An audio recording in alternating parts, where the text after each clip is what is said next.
EDUI 21, una iniciativa ciudadana que impulsa la transformación del sistema educativo de Uruguay, inició una nueva etapa de convocatorias con una reunión con el presidente de la República, Luis Lacalle Pou. Se propone al sistema político, con espíritu constructivo, una mesa de acuerdo nacional que permita un compromiso en áreas clave de la educación, tales como la extensión del tiempo pedagógico en educación inicial, primaria y media, o el desarrollo de nuevos formatos de supervisión integral.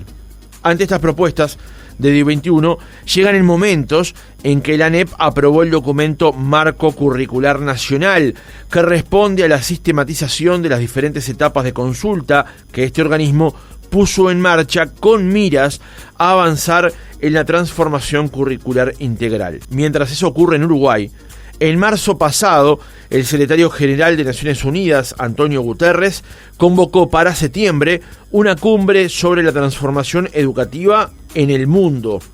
¿Qué debería contener el acuerdo nacional propuesto?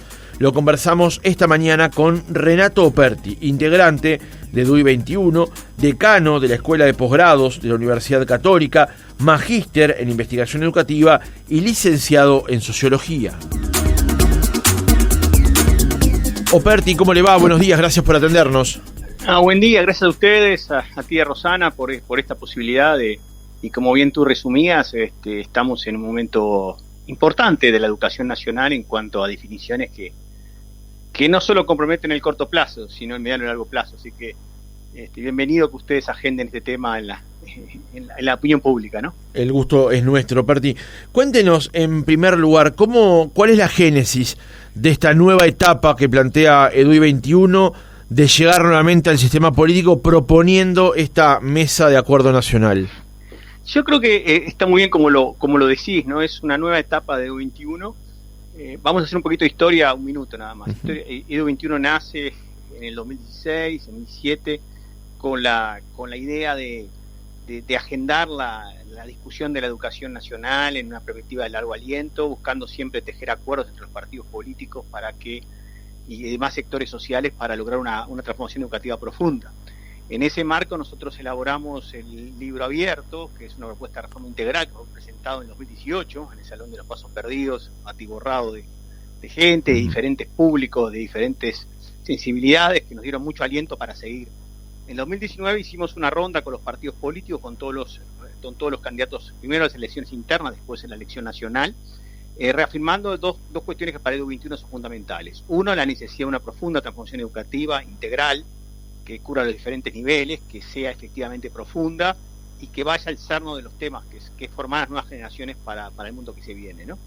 Y por otro lado, la necesidad de que ese acuerdo profundo se sustancie en una perspectiva de largo aliento, que los partidos políticos converjan en políticas públicas educativas, no para un gobierno, porque eventualmente puede uno o el otro ocupar el gobierno, democráticamente, naturalmente, pero que para eso se requieren acuerdos de 10, 15, 20 años, como en el mundo se da en muchos lugares donde los acuerdos educativos son por lo menos decenales. En ese marco, entrevistamos con los candidatos a la presidencia, todos en aquel momento, de todos los partidos, manifestaron su voluntad de un acuerdo de esas características. Después, indudablemente, el gobierno asumió y naturalmente algunos de los planteamientos que EDUI 21 había hecho, el gobierno los incorporó, algunos vinculados al régimen de gobierno en la educación, que están de alguna forma consagrados en la ley de urgente consideración, y otros. Y en este nuevo marco, a partir de lo que tú bien decís, del documento Marco Curricular Nacional, entendimos que EDUI 21 tiene que volver a poner en el tapete dos temas centrales. Primero, la necesidad de ese cambio profundo, donde entendemos que el documento de la ANEP es un paso importante, pero que se requiere profundizar y afinarlo. Y por otro, que cualquier paso que la ANEP o el Ministerio de Educación dé en los próximos meses requiere un acuerdo de amplio respaldo, se requiere de algo que no se quede solamente en una administración de gobierno, porque es de pensar que ya estando en la mitad de un gobierno, los principales cambios se van a ver reflejados e impactados en las próximas administraciones. Por eso entonces EDUI 21 lo que hizo fue pedirle una entrevista al presidente de la República, que fue una entrevista por lo demás amigable, profunda, donde pudimos discutir estos temas, y también le hemos pedido una entrevista a las cúpulas, a las cabezas de los partidos, y seguramente ya en esta semana vamos a empezar a tener algún tipo de respuesta de los partidos para empezar a tener esas conversaciones del mismo tenor. Cambio profundo, y de largo aliento. Bien. Operti, esa reunión del presidente de la República más o menos duró unos 45 minutos. Exactamente. Según se ha comentado. ¿Qué retorno encontraron del presidente ante sus planteos? Bueno, yo creo que tú mencionabas uno de los retornos posibles. Nosotros le hicimos, primero el presidente el presidente fue, y cabe señalarlo porque me parece que es de lealtad hacerlo, el presidente ya cuando era candidato a la presidencia había manifestado su interés en un modelo de convergencia y de diálogo de política pública como Edo 21. Inclusive él había dicho en aquel momento cuando era candidato a la presidencia que quería un Edo 21 en otras áreas, la seguridad social, en el agro. O sea que el modelo de Edo 21 ahí le atrae porque es un modelo que permite construir la diversidad. O sea, la Edo 21 tiene como fortaleza que todos pertenecemos a diferentes partidos políticos, a diferentes sensibilidades, y por tanto tenemos ese capital, ¿no? de no estar ni ser gobierno ni oposición, ¿no? El segundo punto del presidente que nos parece importante fue que él entiende perfectamente que una transformación de la envergadura que la ANEP y el Ministerio de Educación tienen que emprender requiere de acuerdos políticos sólidos. El desafío para todos, incluido el presidente naturalmente y el sistema de partidos políticos, es encontrar un mecanismo para acordar que no sea desgastante, ¿no? Que no sea una serie de reuniones que se llevan a cabo y después cada uno indudablemente va a su partido y trae de vuelta, bueno, sí, que fin, esto y lo otro, y no hay acuerdo. Entonces nosotros le propusimos al presidente la línea de lo que tú mencionabas, que el secretario general de Naciones Unidas está convocando a todos los países integrantes del sistema de Naciones Unidas a una reunión cumbre en el mes de septiembre en Nueva York con un solo tema: transformar la educación. Y cada país tiene que llevar a esa cumbre un plan de transformación de la educación para compartirlos con sus colegas países y para, de alguna forma, establecer líneas internacionales de apoyo a lo que puede ser, seguramente lo va a ser en los próximos años, una muy fuerte movida en el mundo en favor de transformar la educación. Ahí va a estar vinculada UNICEF, UNESCO, la OCDE, los bancos de crédito, en fin, va a ser algo importante a nivel nacional e internacional. Y le dijimos que esa convocatoria que tiene que hacer el gobierno para recoger diversidad de perspectivas, para armar ese plan de transformación, nos parece que el marco de Naciones Unidas, con la legitimidad que tiene Uruguay, organismos como UNESCO, UNICEF, PNUD, que tienen una larga acción en el país, podría ser un marco bien interesante para converger diversidad de actores políticos, sociales, de diferentes áreas, en una propuesta de transformación educativa. Y nosotros de Edo 21 le propusimos ese modelo, le escribimos unas líneas al presidente sobre lo que significaría esa convocatoria, y naturalmente Edo 21, en la medida que el presidente nos responda a él, nos responda por las autoridades del ministro o director nacional de ANEP, seguramente por el ministro, nosotros estamos totalmente afines a trabajar en un espacio de enlace, es decir, que ayudar al país, porque en definitiva no es el gobierno, o sea, el país, ayudar al país a armar un plan de transformación que sea presentado en Naciones Unidas en septiembre y que más que presentarlo lleve el sello de un acuerdo sobre líneas fundamentales no solamente del sistema de partidos políticos, sino también de las áreas sociales, docentes, sociales en un amplio sentido, ¿no? Porque la educación es un fenómeno societal.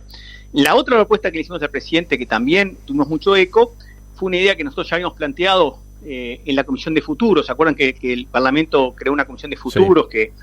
que preside Rodrigo Boni, que tiene representación de todos los partidos políticos, y que Bruno Gili ha sido un poco el secretario técnico de esa comisión.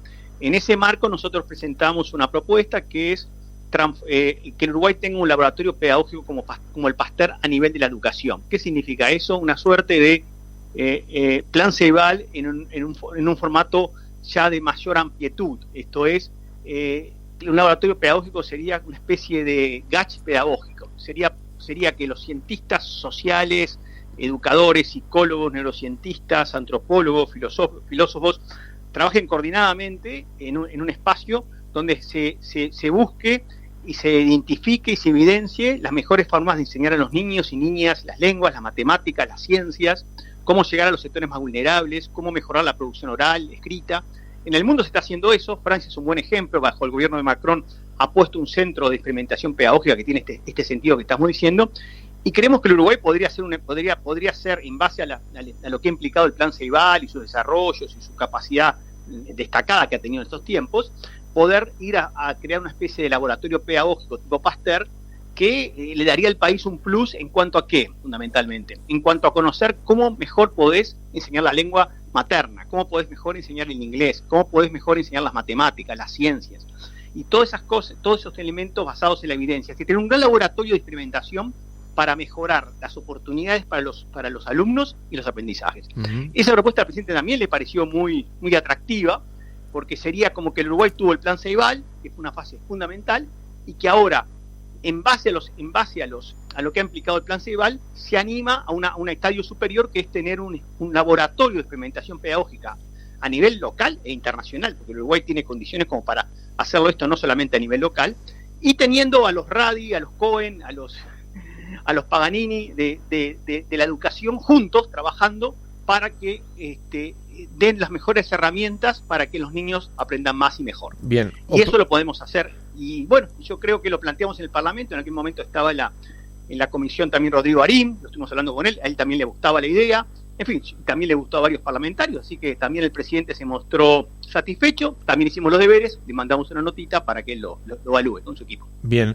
Operti, como decíamos en la introducción, estas propuestas de EDUI 21 llegan en momentos en que la ANEP acaba de aprobar el documento preliminar y en construcción del marco curricular nacional. Dentro de los 8 puntos que EDUI 21 plantea para crear esta mesa de acuerdo nacional, hay 2 que de alguna manera tienen vinculación. De hecho, en el libro abierto de EDUI 21 ya había un planteo más o menos en la dirección de lo que está planteando la ANEP ahora. Me refiero a el desarrollo curricular, que atienda transversalmente la articulación de contenidos, conceptos y competencias, y la creación de un sistema nacional de acreditación de saberes. Antes de pasar a estos 8 puntos que hoy plantea EDUI 21, ¿cuál es su primer análisis con respecto a lo planteado por ANEP de este marco curricular nacional?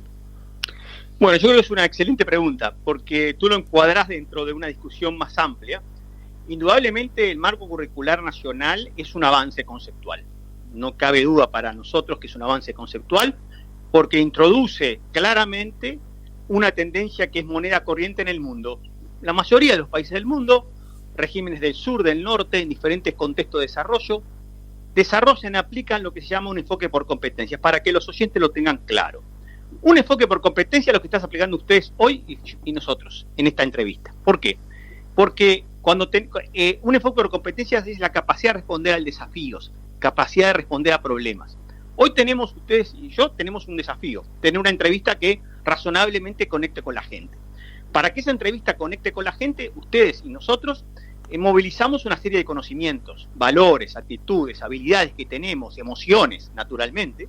Entonces, eso hace al valor de la respuesta que hacemos en la entrevista. Entonces, lo que está diciendo ANEP, y lo que no solamente ANEP, lo dijo el libro abierto de EDUI 21 en el 2018, y mucho más antes que EDUI 21 lo dijeron varios países que han tomado ese sendero, es que los enfoques, porque es un sentido plural, los enfoques por competencia son maneras de responder a desafíos que enfrentan los jóvenes en el mundo. ¿Qué significa eso? Que lo que la educación tiene que dar a los jóvenes, a los niños, a las niñas, a los adolescentes, son los marcos de referencia y las herramientas para que cuando ellos se enfrentan a un desafío en su vida personal, en su vida como ciudadano, en su vida como trabajador, como emprendedor, etcétera, tengan no solamente los conocimientos necesarios, sino hayan desarrollado las capacidades para entender un problema. Y esto implica que conecten sus conocimientos con sus emociones, con sus valores, con sus actitudes, con sus formas de ver las cosas. Y eso es lo que es un enfoque por competencias. En tal sentido, entendemos que la propuesta de ANEP avanza conceptualmente en un enfoque por competencias que es moneda corriente en el mundo. Ahora bien, ese avance, y hay una serie de competencias que la ANEP define, que uno puede estar más o menos de acuerdo, pero que responden a lo que internacionalmente se conoce hoy como enfoque por competencias, implica, y eso va a lo que vos decías muy claramente, implica cambios fundamentales en las maneras de ordenar la forma en que uno organiza la enseñanza, el aprendizaje y la evaluación. Vamos a decirlo bien concreto. Uh-huh. Un enfoque por competencias no puede desarrollarse con primaria y secundaria separadas. No puede desarrollarse con secundaria y UTU por sus lados. ¿Por qué? Porque las competencias precisamente son capacidades que las personas van desarrollando de manera continua y progresiva y coherente. Entonces, si tú desarrollas la competencia, supongamos, de pensamiento crítico, que está en el documento de la ANEP, esa competencia de pensamiento crítico requiere que haya una convergencia y una coincidencia entre primaria, secundaria y UTU, en que todos los niveles educativos van a trabajar sobre un mismo concepto de pensamiento crítico para que el niño o la niña tengan capacidad de desarrollarlo de manera progresiva, supongamos de 4 a 14 años o más. Por eso Edu21, en su libro abierto, planteaba que un enfoque por competencia, esto es, capacidad de responder a desafíos o problemas o situaciones, implica un nuevo orden educativo. Esto es, no tener educación primaria y media separada, sino bajo un marco común de 4 a 14 años, no tener separada educación secundaria y técnica, sino bajo un marco de educación de adolescentes y jóvenes de 15 a 18 años. Este tipo de decisiones son las que la ANEP va a tener que tomar en los próximos meses o años, porque en definitiva, un enfoque por competencia, si uno no toma decisiones sobre cómo trabajar unitariamente los niveles, es insuficiente. Muy bien, Uperti, a mí me gustaría consultarle, de avanzar las reformas como tiene estipulado Edu21 con las negociaciones pertinentes, ¿cuándo podrían llegar a verse materializado algunos de estos cambios que proponen en años? Qué pregunta. Yo te diría, mira, diferenciaría entre dos cosas. En el corto plazo, cuando uno pone una transformación de estas características en marcha, ya tiene algunos indicios iniciales, porque empezamos a cambiar la manera de enseñar, que es donde, en definitiva, las transformaciones se juegan en el aula, sea el aula virtual o sea el aula presencial. Entonces, si tú empezás a cambiar las maneras de enseñar y de aprender y de evaluar, y tenés contenidos renovados, esto es, por ejemplo, contenidos que formen a las nuevas generaciones para el mundo que se viene, un mundo que tendrá que ser mucho más sostenible, más inclusivo, más justo, menos consumista, donde haya un cambio en los modelos de producción, organización y de consumo. Si uno forma para ese mundo, bueno, y empieza a formar con una nueva manera de vincular las ciencias con la humanidad, o sea, no formar de manera fragmentada, sino formar de manera que uno conecta los conocimientos de las ciencias con las humanidades, por ejemplo, que es una tendencia bastante mundial hoy día. Esos cambios se pueden ver en el aula en el corto plazo. Ahora, el impacto en términos de los aprendizajes, yo te diría que hay que pensar en una reforma decenal, por lo menos.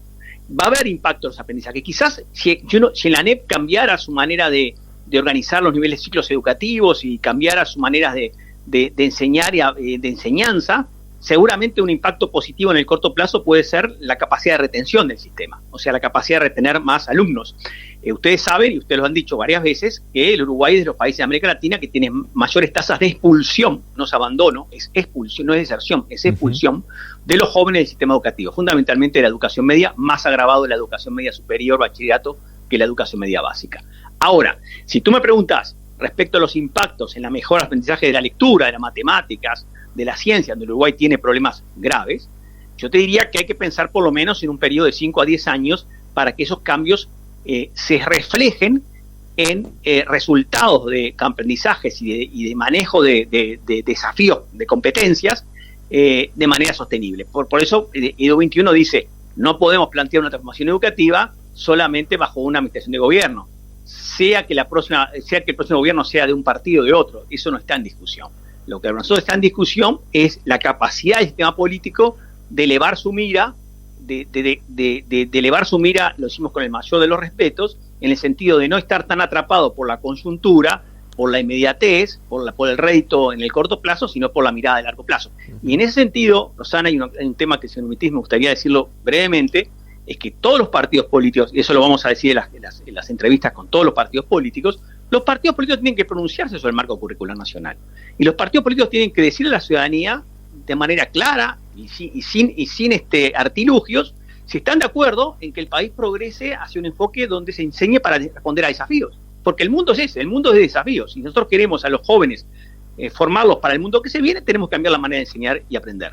Ahora, si queremos que los jóvenes no se formen para ese mundo, bueno, sigamos con una educación que es reproducción de contenidos, que es reproducción de información, y seguramente nos lo vamos a formar para el mundo que tienen que vivir. Entonces yo creo que también los partidos políticos, es momento que los partidos políticos, y ahí lo digo sin distinción, partidos de la coalición, partidos de la oposición, para decirlo más gráficamente, todos los partidos con representación parlamentaria tienen que pronunciarse públicamente y sin ningún tipo con mucha claridad respecto a cuál es su posicionamiento respecto a una educación que forme en términos de desafío. Porque nosotros estos días hemos visto algunas reacciones preliminares respecto al enfoque por competencias que nos llevan a un mundo hace 60 o 70 años atrás. Bueno, justamente sobre eso le quería preguntar, Operti. Es un mundo que no nos forma para el futuro. Justamente sobre eso le quería preguntar, porque usted plantea acerca de el aula. El aula es ese lugar donde se da esa mancomunión entre educadores y educandos, pero este marco curricular nacional que fue aprobado en la ANEP fue aprobado por 3 votos en 5. Los 2 votos que no llegaron son de representante de docentes. Hay quienes dicen que son representantes de sindicatos. Bueno, esa discusión está allí, pero en principio son representantes de los docentes. Y en el pasado, desde FENAPES, se ha dicho que el plan o los planes de EDUI 21 son básicamente instalar la lógica empresarial en el sistema educativo, o a veces acusar de pretender privatizar la educación pública. ¿Cómo se genera entonces esa unión en el aula cuando los docentes parecen ir por una avenida distinta a la que plantea en un término ANEP y en otro término los profesionales que integran EDUI 21? Bueno, a ver, en lo que vos planteás hay varias cuestiones, y si me permitís me gustaría referirme a cada una en particular. Adelante. Primero, nosotros no creemos que los representantes docentes de la ANEP son representantes docentes. Digo, la ley lo establece, si pertenecen o más menos a un sindicato, no es no es la discusión. Ustedes recuerdan que el profesor Robert Silva, hoy director nacional de la ANEP, fue representante docente en el CODICEM. Sí. Es decir, nosotros, desde el punto de vista nosotros decidimos que, y además EDU 21 en el libro abierto, claramente dice la necesidad de mantener 2 representantes docentes en el CODICEM. Eso no está en discusión, y para nosotros eso es un tema que son representantes docentes sin calificativo. Segundo punto, nosotros entendemos que las discusiones educativas tienen carriles distintos. Las discusiones docentes con educadores son educadores como tales. Las representaciones sindicales son representaciones que en el mundo, en general, lo que hacen, y lo hacen muy legítimamente y con total presencia en las democracias, es, como el Uruguay, es discutir sobre las condiciones de trabajo, que es necesario. Y nosotros más en EDU 21, en el libro abierto, si todos recuerdan, EDU 21 es un planteamiento muy claro respecto a mejorar las condiciones de trabajo docente. Más aún, EDU 21 es un planteamiento muy claro respecto a aumentar la inversión en el gasto en educación que mantenemos. Por tanto, no discutimos con los sindicatos respecto a las condiciones de trabajo, porque estamos de acuerdo en que hay que mejorar las condiciones de trabajo y dignificación del rol y la función docente. Tercero, una discusión más de orden conceptual. EDU 21, en el libro abierto, que es nuestro buque insignia, firmado por más de 90 especialistas académicos de los más variados pelos políticos, sociales y educativos, es una afirmación clara de la educación como bien común, de la educación como bien garantizado por el Estado.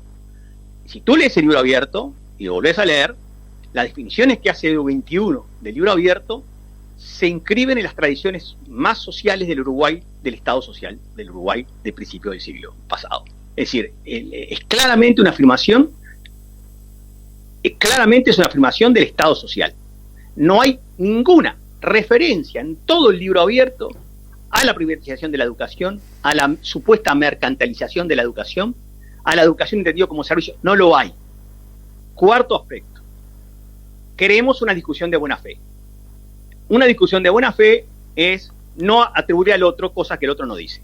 Nosotros nunca dijimos, ni vamos a decir nunca, que la educación es un servicio, es una mercancía, que hay que privatizar la educación, porque no lo dijimos, ni lo entendemos, ni lo suscribimos.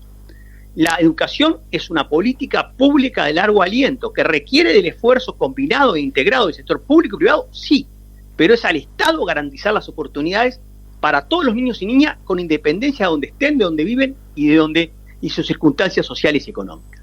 Por tanto, si la discusión es atribuirle a EDU 21 cosas que EDU 21 no dice, bueno, no puedo, esa discusión no tiene sentido. No tiene sentido porque EDU 21 ha hecho una afirmación muy clara del Estado social, y lo ha hecho desde el punto de vista de que la educación es un bien común de la sociedad, y está definido, escrito, no hoy, en el 2018. Entonces, me parece que atribuirle a EDU 21 cosas que EDU 21 no es, me parece que es llevar el debate a una cuestión menor, es caer en simplificaciones. ¿Y sabes qué? ¿Sabes lo que más me preocupa? Es no pensar en las nuevas generaciones. Cuando uno ve que los debates o pseudo debates se plantean en términos de atribuir al otro determinadas intencionalidades, perdemos todos, porque yo estoy perdiendo tiempo en contestar cosas que no debería responder porque en el libro abierto ya están puestas, están dichas.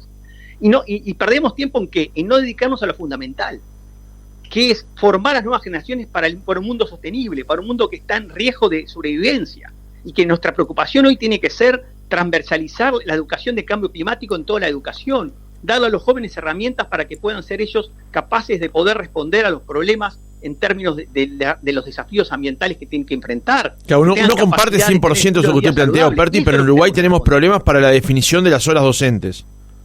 Bueno, claro, pero es porque tenemos problemas para la definición de las horas docentes porque el sistema educativo en Uruguay no ha sido tal.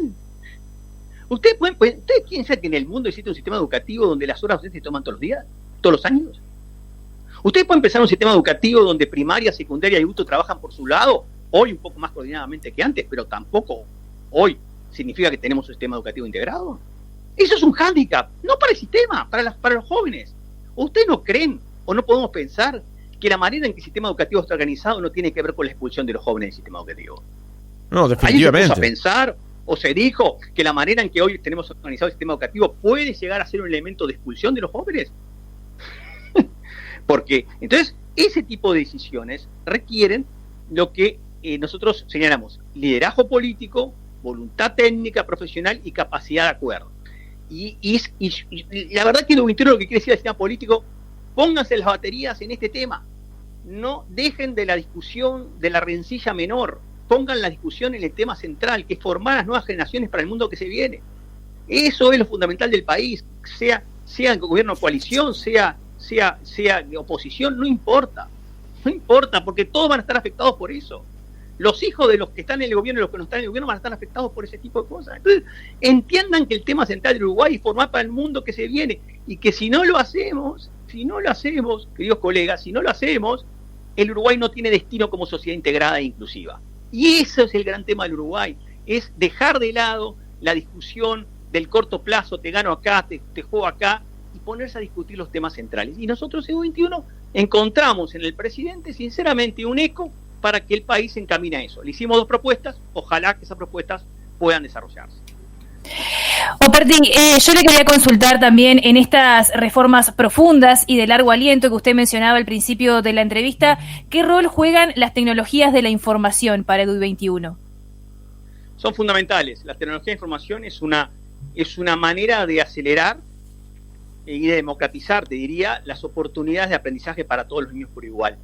El Uruguay tiene una ventaja comparativa notable en América Latina y el Caribe, que es uno de los países más tecnológicos, más comunicados, con un plan Ceibal que ha mostrado que tuvo la prueba de fuego durante la pandemia, ¿no? Sin plan Ceibal, otro hubiera sido la situación en la pandemia. Plan Ceibal significa no solamente dispositivos, ¿no? Significa materiales, plataformas, recursos educativos, formación para los docentes, posibilidades de trabajo con los alumnos, etcétera. Entonces, creemos que la tecnología es un elemento fundamental en algo que también el U21 ha hecho mucho hincapié, sobre todo en los últimos años, que es transitar de un modelo educativo solo presencial, solo donde el alumno va presencialmente, a un sistema híbrido. Un sistema híbrido significa un sistema donde hay complementariedad entre la formación presencial y la formación a distancia. El Uruguay, en virtud de que es un país muy comunicado, que tiene el plan Ceibal como una herramienta formidable, el Uruguay puede hacer un avance muy fuerte en los próximos años en ir hacia modos híbridos educativos. ¿Qué significa esto? Que el joven o el adolescente, o el niño o la niña pueden aprender en línea, pueden aprender presencialmente, puede haber una complementariedad. Entonces, algunas cuestiones fundamentales que tienen que ver con el acceso a información, a conocimientos, a estudios, se pueden hacer en línea. Y la formación presencial puede estar mucho más enfocada a un diálogo interactivo entre docentes, entre educadores y alumnos para responder a problemas, para responder a situaciones, para despejar dudas, para profundizar en los temas. Es decir, existe un espacio formidable para eso de democratización. Además hay otro tema, que si uno va a modo híbrido, democratiza el conocimiento hacia el interior del país también, ¿no? Porque ustedes saben que el interior del país, hay algunas zonas del país donde existe menor volumen de recursos humanos, menor calificación por diferentes razones, y bueno, si uno tiene un modelo híbrido puede perfectamente tener apoyos en línea para docentes, para alumnos de diferentes lugares del mundo y desde Montevideo mismo. Entonces yo creo que tenemos que, el Uruguay tiene ahí una ventaja comparativa. Nosotros un poco nos quedamos con la sensación de que, con la interrogante de por qué ANEP no avanzó en estos años de pandemia en armar ese modo híbrido. Uruguay tiene condiciones que destaquen el mundo respecto a la capacidad de hacer eso. Uh-huh. Dos últimas preguntas en el cierre del reportaje, Operti. Le quería plantear el tema de los tiempos. De alguna manera, sí. Roxana se lo planteó en una pregunta más temprano y usted avanzó sobre eso, pero se lo quería preguntar desde esta óptica. Este gobierno, y a juzgar por sus palabras, el presidente de la República le ha puesto prestado cierto oído y con la intención de avanzar de alguna manera en dirección a lo que plantea EDUI 21. La clave es el tiempo, porque ya pasaron 2 años y medio de esta actual administración, ya después empiezan a hacer una serie de evaluaciones políticas de cara a las próximas elecciones y no se sabe quién va a gobernar en el próximo periodo. Entonces la pregunta es, ¿se perdió tiempo? Aunque por supuesto la razón no sea una pérdida de tiempo, sino que ocurrió una pandemia, digamos, pero para avanzar en las direcciones que plantea EDUI 21, ¿qué tiempos necesitamos para aprobar las reformas? No para llevarlas a la práctica, como le preguntaba Roxana, sino para empezar a caminar ese camino. Mire, yo creo sinceramente, esa es una muy buena pregunta, en el sentido de que uno puede tener diferentes valoraciones si hubo o no el impulso necesario para para dejar el camino sellado para las transformaciones estos años de pandemia. Ahí creo que hay opiniones diferentes.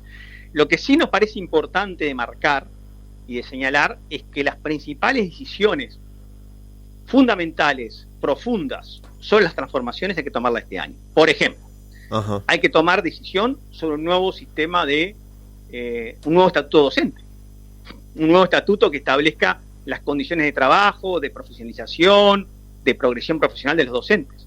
Hay que establecer un nuevo modelo de organización de los centros educativos. ¿Por qué? Porque si vamos a hacer una transformación de las características que estamos pensando, los centros educativos tienen que tener mucha mayor libertad y autonomía con responsabilidad y contrapartida para tomar decisiones. Tenemos que cambiar la formación docente, porque tenemos que formarlos, si nos queremos formar para una educación basada en desafíos, y hoy tenemos una educación que esencialmente forma en asignaturas, en contenido solo, hay que cambiarlo. Es decir, y hay que pensar seriamente si para nosotros EDU 21 tendría que haber también un cambio profundo en la manera de organizar los ciclos educativos. Nosotros entendemos y seguimos insistiendo en EDU 21 de una educación de 4 a 14 años integral y una educación de 15 a 18 años integral. Para decírtelo gráficamente, yo creo que las principales decisiones hay que tomarlas este año, en estos meses. No queda mucho. De acá a fin de año es que vamos a saber si realmente hay espacio y oportunidades para que lo que de alguna forma se esgrime o se establece en el documento que ustedes decían, el marco curricular nacional, tiene capacidad de realización. Uh-huh. Esas transformaciones concretamente tendrían que, algunas de ellas, ponerse en marcha el año que viene. Es decir, el nuevo estatuto docente tendría que entrar en vigencia el año que viene. El nuevo reglamento educativo tendría que entrar en vigencia el año que viene. Buscar nuevas formas de integrar educación primaria y media tendrían que empezar el año que viene. Es decir, nosotros creemos que hay que avanzar muy decididamente. El presidente lo que nos dijo, para acotar un poquito más en el sentido, es que para él, lo dijo públicamente después del referéndum, y lo volvió a insistir en la reunión, y nos dijo que lo que hablamos en la reunión es público, lo cual también habla de una actitud de transparencia que nos parece loable. Él nos dijo que claramente para él el principal cambio que el país tiene que enfrentar es la transformación de la educación. También le dijimos al presidente, y no nos gustaría dejar de terminar la entrevista sin decirlo, y también él coincidió, que la transformación de la educación requiere nuevos recursos, ¿no? Es decir, claro. Esta transformación de la envergadura que estamos planteando requiere una inyección de recursos adicionales. Mejor uso de los recursos existentes, por supuesto. Hay que mejorar muchísimo la eficiencia del uso de los recursos, pero también hay que tener capacidad política de acuerdo para aumentar la inversión en educación, porque lo que estamos hablando implica también, y el presidente se mostró dispuesto a discutir un aumento de recursos focalizado en las transformaciones que se quieren hacer, lo cual a nosotros nos parece un camino interesante a explorar. Bien. Operti, en 2 segundos, porque se nos ha ido el tiempo. Usted tuvo una reunión ya con el presidente de la República, a la que hacíamos mención, y se plantea a partir de ahí encuentros con las cúpulas políticas. Ya salieron las cartas convocando a esos encuentros. ¿Tuvieron alguna respuesta? ¿Ya hay algo en agenda? Sí, ya tenemos respuestas y seguramente en las próximas horas el director ejecutivo de U21, maestro Juan Pedro Mir, va a informar de las primeras entrevistas. Seguramente algunas de las primeras entrevistas se van a llevar a cabo inclusive esta semana. Sí, tenemos respuesta y sí, bueno, y tejer para las nuevas generaciones. Ese es el lema y hay que seguir por ahí. Y ustedes me permiten, como medio de comunicación, son un actor fundamental en que el país pueda tejer un acuerdo de larga data. Yo creo que ahí nos jugamos gran parte del futuro, más allá de nuestros credos políticos y nuestras afiliaciones. Renato Operti, integrante de DUI 21, decano de la Escuela de Posgrados de la Universidad Católica, magíster en Investigación Educativa y licenciado en Sociología. Gracias por haber estado otra mañana con nosotros. Muchísimas gracias por el espacio y por la posibilidad de partir sobre el tema país que es la educación. Gracias. Chau, chau.